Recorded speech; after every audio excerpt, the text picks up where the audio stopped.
For those of you who don't know, I'm in the Navy, and I was recently deployed to Afghanistan because the Army couldn't handle it without us. They needed to call in the Navy for reinforcements. We've been at war so long over there, they're running out of people. So, I had to leave my wife and my baby for 8 months to go over to a far-off land and be surrounded by war and death. It's pretty nasty. But, while I was there, I got the great opportunity to perform for my fellow troops. In fact, I did an impromptu performance of Henry V for my group of fellow individual augmentees is what they're called. People that were called up to go and fill certain spots in Afghanistan and thereabouts. And there was a young ensign by the name of Greg Berman who said we were waiting at Ali Salem Airport to go into Afghanistan, to fly into for the first time into the area of responsibility. And he said, sir, because he called me sir, because I'm a commander, so I'm like a bigwig. And he said, sir, could you do something for us? And I said, oh, jeez, all right, what? Could you do some Shakespeare? And I said, yeah, you have to make the request though. I can't just start doing it. He's like, how about Henry V? And I said, oh, all right, fine. And so I chose one of my favorite passages in all of Shakespeare. It's called the Band of Brothers speech. You guys ever heard the term Band of Brothers? Mm-hmm. You may have seen there was an HBO special series by Steven Spielberg and Tom Hanks called Band of Brothers about World War II and the sacrifices of the greatest generation. Well, that term, Band of Brothers, comes from this speech that appears in a play written by Shakespeare called Henry V. Henry V was a king of England, perhaps one of the greatest kings in the history of that island. He served from 1413 until 1422, a very short reign, but in that short amount of time, he did great things. And on October 25th, 1415, he led an army of English troops against a superior French force. The French outnumbered his army 5-1. Think about that. Think about trying to win a basketball game. You got 5 guys on the court, and they've got 25 guys on the court. That's tough. 5-1 they were outnumbered, and they were tired, the English. They were sick and hungry and exhausted from the war that they had waged on the Castle Harfleur, and all they wanted to do was go home. And between them and the ships that were waiting at Calais to take them back across the English Channel into England, there was this 60,000 strong French force. And October 25th, the morning of October 25th, St. Crispin's Day. It's the feast day of St. Crispin and Crispian, brothers who were both saints. Think how proud their mother must have been. They're the patron saints of shoemakers. One for the right foot, one for the left foot. I don't know. But it's true. St. Crispin's Day, it's still, to this day, October 25th, is still a day that many shoemakers they take off because it is their day.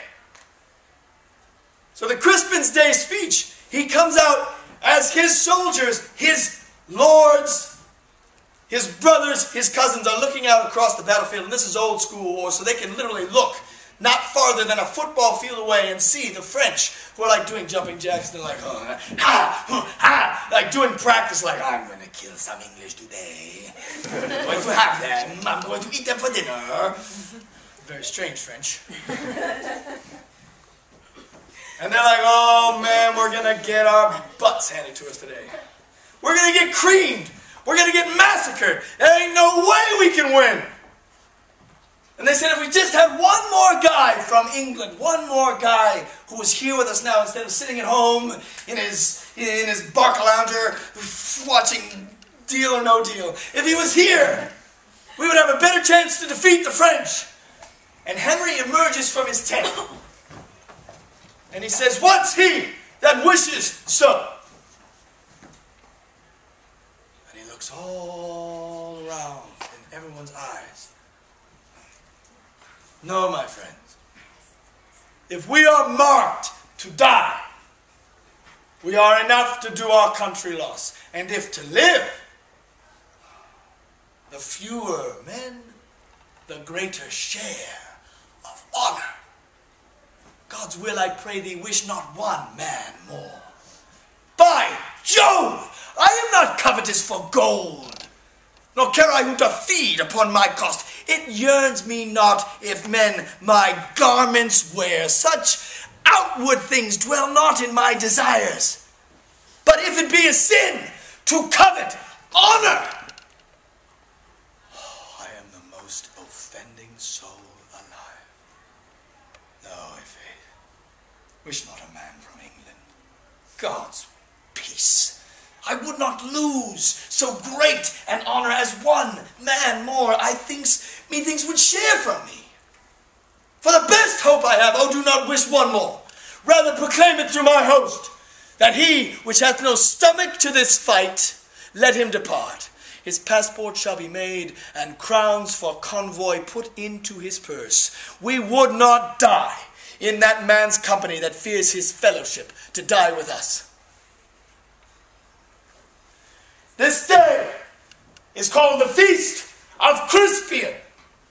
He that outlives this day and comes safe home will stand a tiptoe when this day is named, and rouse him at the name of Crispian.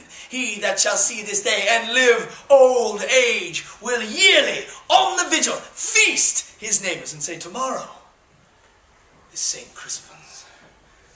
And then will he strip his sleeves and show his scars and say, these wounds I had on Crispin's day.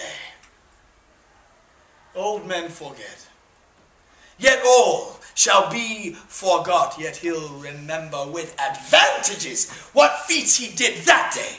Then shall our names, familiar in his mouth as household words, Harry the King, Bedford and Exeter, Warwick, Talbot, Salisbury, and Gloucester, be in their flowing cups freshly remembered.